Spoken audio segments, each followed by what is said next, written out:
Hi, my name is Kelly Henry. I'm a registered nurse and a certified diabetes educator, and I work for the Center for Excellence in Diabetes Education here in Northampton, Mass. And today I'm going to be talking about how do we treat hypertension in patients with diabetes.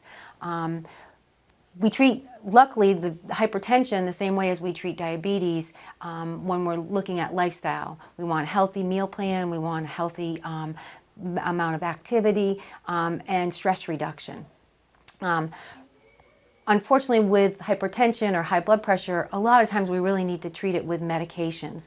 The medications that we use for hypertension and diabetics, one of the most common ones that we use is called an ACE inhibitor, or the name that we use a lot is lisinopril or Zestril. That's the generic name and the trade name.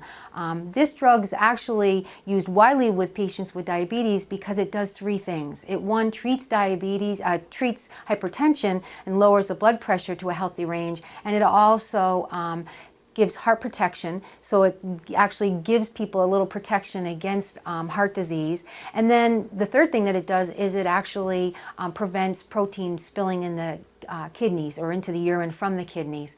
So some patients are on lisinopril or Zestril long before they even have high blood pressure because they're using it, their physician's using it for prophylaxis with diabetes or heart disease, and they may be using it prophylactically to prevent the spilling of protein in the urine or to treat protein spilling in the urine, and then they may be on it for the hypertension. As far as other meds that we use to treat hypertension and diabetes, there are many different drugs out there. I don't have time to go into all the different drugs, and there are different combinations.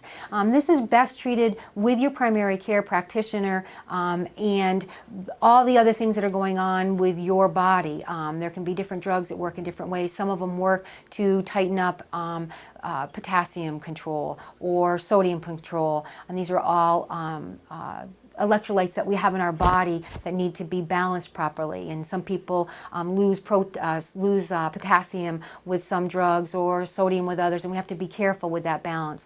Some of them are what we call diuretics. They help you get rid of the fluid in the body. Some people retain fluid in the body, especially with high blood pressure, and we can get rid of that fluid. We can actually decrease the blood pressure.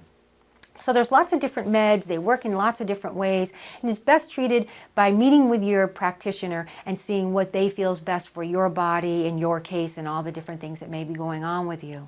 I think that the most important thing you can do, though, is one, see your practitioner on a regular basis, and two, lead that healthy lifestyle, where we look at healthy meal plan. We want to make sure our diets are low in sodium and that we have plenty of fruits and vegetables. And this is part of the DASH diet that some doctors recommend. And then we have plenty of activity, and we have healthy amounts of stress, which is hopefully meaning that we don't have very much stress at all in our lives.